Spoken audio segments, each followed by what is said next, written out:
Detik-detik pasukan Timnas Indonesia berangkat ke Myanmar dapat dukungan dari fans Garuda. Timnas Indonesia menang lawan Bali United, Sintayong kritik satu hal. Stadion GBK kembali dipakai buat konser, fans Timnas Indonesia marah besar. Erick Thohir tiba-tiba bahas Mauro Zilstra semakin kuat akan proses WNI. Rafael Struyck akhirnya datang lebih cepat, langsung gabung di Myanmar. Simak informasi selengkapnya sebagai berikut.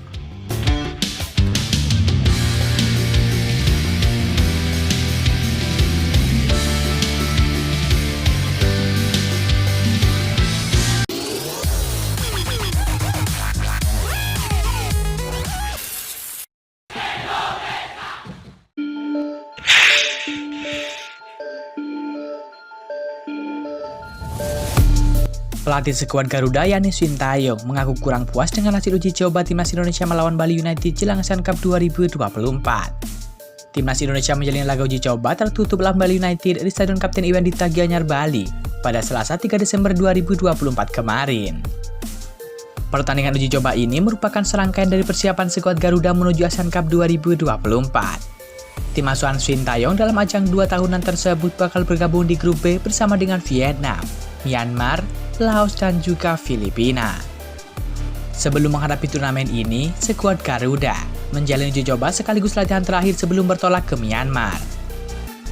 Pertandingan uji coba melawan Bali United memang digelar secara tertutup, tetapi dalam laga ini skuad Garuda meraih kemenangan 2-1. Gol kemenangan tim Merah Putih ini kabarnya dicetak oleh Arkan Kakah dan juga Marcelino Ferdinand. Namun Sintayong tak cukup puas dengan hasil pertandingan skuad Garuda ini. Pasalnya, Kadek Ale dan kawan-kawan dinilai menjalani pertandingan dengan tempo yang tak sesuai dengan harapan Sintayong. Memang setelah latihan beberapa hari ini baru pertandingan pertama, tetapi tempo pertandingan memang sedikit kurang dari yang saya pikirkan, ujar Sintayong.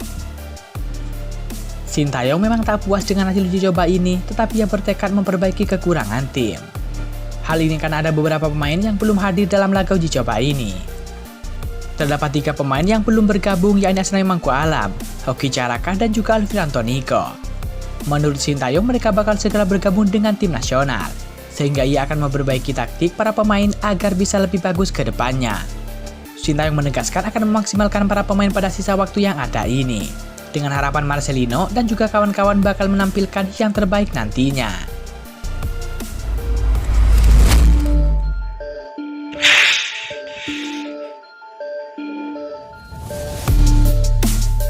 Gagalnya Stadion Gelora Bung Karno sebagai opsi untuk venue ASEAN Cup 2024 tengah menjadi polemik di media sosial. Kompetisi ASEAN Cup musim ini akan diselenggarakan mulai 8 Desember 2024 hingga 5 Januari 2025 mendatang secara tandang dan juga kandang. Ketua Badan Tim Nasional Sumarji mengonfirmasi bahwa Timnas Indonesia akan bertandang ke Stadion Manahan Solo, Jawa Tengah. Awalnya Stadion GBK disebut berpeluang besar menjadi venue untuk kandang Timnas Indonesia di ASEAN Cup 2024 ini. Kemudian PSSI mengindikasikan GBK tidak akan dipakai untuk menjalani partai kandang di fase gugur ASEAN Cup 2024. Alasan utamanya disebutkan oleh Sumarji selaku manajer Timnas Indonesia bahwa GBK sedang dalam proses perawatan. Perbaikan tersebut dilakukan untuk laga kandang lanjutan putaran ketiga kualifikasi Piala Dunia 2026 zona Asia pada Maret 2025 mendatang.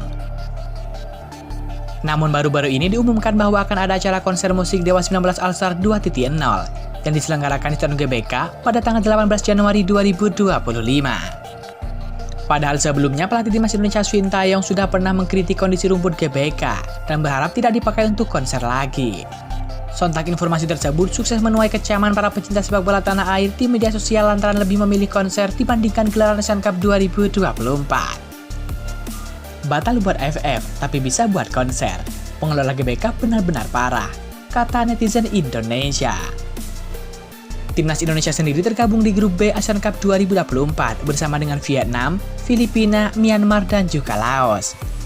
Nantinya skuad Garuda akan melakoni sebanyak 4 pertandingan sebelum babak semifinal 2 laga home dan juga away.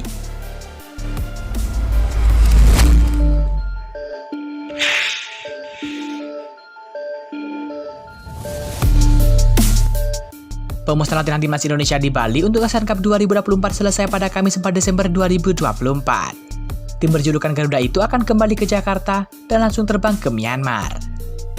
Timnas Indonesia akan menantang Timnas Myanmar dalam sesi pertama Grup B ASEAN Cup 2024 di Yangon, Myanmar pada 9 Desember 2024 mendatang. Ketua Badan Tim Nasional Sumarji sekaligus manajer Timnas Indonesia Sumarji mengungkapkan bahwa pihaknya akan berangkat ke Myanmar pada Jumat 5 Desember 2024 ini. Kami akan kembali ke Jakarta dan istirahat semalam. Pada Jumat 5 Desember 2024 pagi, waktu Indonesia Barat, terbang ke Myanmar, ujar Sumarji. Timnas Indonesia direncanakan akan mendaftarkan 26 pemain ke ASEAN Cup 2024. Pelatih skuad Garuda yakni Sintayong telah mencoret 4 nama dari 33 personel yang dipanggil ke training camp di Bali. Keempat pemain yang dicoret adalah Zaki Ashraf dari PSM Makassar, Imade Tito dari Bali United, Arsa Ramadan Ahmad dari Madura United, dan juga Alvan Suaib dari Persebaya Surabaya. Artinya 3 pemain lagi bakal out dari Timnas Indonesia untuk ASEAN Cup 2024. Saat ini Timnas Indonesia masih menunggu kedatangan 4 pemain import untuk ASEAN Cup 2024 meliputi Asnawi Mangku Alam, Rafael Strijk, Justin Hubner, dan juga Ivar Jenner. Asnawi bakal bergabung dengan Timnas Indonesia pada 6 Desember 2024 dan Rafael Strijk pada 17 Desember 2024. Sementara Justin Hubner dan juga Ivar Jenner tidak dikunjung dilepas oleh klubnya.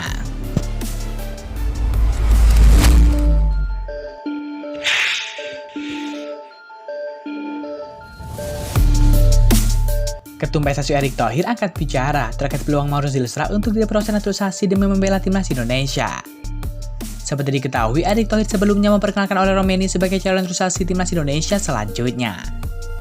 Peresmian itu dilakukan dirinya bertemu dengan oleh Romeni dan mengunggah sebuah foto di Instagram pribadinya. Hal ini menandakan jika PSSI semakin serius untuk memperkuat Timnas Indonesia, khususnya untuk lini serang. Kendati begitu, masih ada sejumlah tanda tanya terkait calon pemain naturalisasi selanjutnya yang berposisi sebagai striker. Selain oleh Romeni, ternyata masih ada satu nama lainnya yang gencar dikaitkan bakal membela skuad Garuda. Pemain itu adalah Mauro Zylstra yang merupakan pemain 20 tahun, berposisi sebagai striker dan bisa bermain di posisi gelandang serang. Mauro Zylstra juga sempat mengaku bahwa sudah dihubungi oleh PSSI terkait rencana proses WNI dirinya. Menjawab terkait kepastian naturalisasi dari pemain FC Volendam U21 tersebut, Erick Thohir pun angkat bicara. Erick Thohir secara belak-belakan mengaku belum pernah diskusi secara langsung dengan Mauro Zylstra. Saya belum pernah diskusi dengan Mauro Zylstra, ujar Erick Thohir. Erick Thohir menyebutkan jika PSSI saat ini hanya berfokus untuk proses naturalisasi oleh Romeni demi bisa membela Timnas Indonesia. Dirinya berharap proses naturalisasi oleh Romeni bisa segera rampung demi bisa membela Timnas Indonesia pada Maret mendatang. Sementara kami fokus proses naturalisasi oleh Romeni dulu, karena kita perlu striker, jelas Erick Thohir. Mudah-mudahan di Maret oleh Romeni sudah bisa bermain untuk Timnas Indonesia, tutup Erick Thohir. Namun meskipun Erick Thohir berbicara seperti itu, namun kabarnya ada pihak lain utusan dari Erick Thohir yang bertemu ataupun berkomunikasi dengan Mauro Zylstra.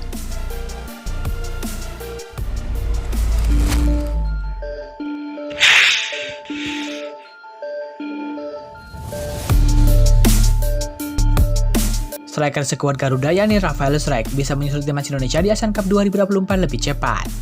Awalnya sang striker dijadwalkan menyusul pada babak semifinal saja. Pemain Brisbane Roar itu disebut bisa terbang ke Timnas Indonesia pertengahan bulan ini. Itu berarti Rafael Strijk berkesempatan membela Timnas Indonesia pada laga terakhir fase grup ASEAN Cup 2024 ini. Malahan Sintayong selaku pelatih Timnas Indonesia berharap Rafael Strijk bisa bergabung lebih cepat. Tenaga ex-Ado Den Haag tersebut sangat dibutuhkan untuk mengisi lini depan skuad Garuda. Rafael Strijk update terbaru dari klub itu akan melepas tanggal 17 Desember, kata manajer Timnas Indonesia Sumarji. Kami akan mencoba usahakan dan nanti saya lapor Ketum PSSI Erick Thohir. Nanti biar Pak Ketum bicara ke klubnya, ujar Sumarji menambahkan. Jika benar bergabung pada 17 Desember 2024, Rafael Strijk masih akan berkesempatan membela skuad Garuda pada laga terakhir fase grup melawan Filipina pada tanggal 21 Desember 2024 ini. Sebelum itu, Garuda akan lebih dulu dijamu Myanmar pada 9 Desember 2024, menjamu Laos pada 12 Desember 2024, dan dijamu Vietnam pada 15 Desember 2024. Laga semifinal ASEAN Cup 2024 akan digelar dengan sistem home away 2 leg. Laga semifinal leg pertama digelar pada tanggal 26 Desember dan juga tanggal 27 Desember 2024. sedangkan leg kedua pada tanggal 29 Desember 2024 dan 30 Desember 2024 mendatang. Dengan hadirnya Rafael Struijk di skuad Garuda, diharapkan timnas Indonesia semakin tajam dan tentu bisa meraih kemenangan di berbagai pertandingan. Harapannya semoga skuad Garuda bisa meraih hasil positif dan tentu meraih juara di ajang tersebut. Mengingat timnas Indonesia tak pernah menjadi juara di ajang Asian Cup 2024 ini. Apalagi timnas Indonesia saat ini mengalami tren positif, sehingga sangat mendukung untuk menjadi juara tahun ini.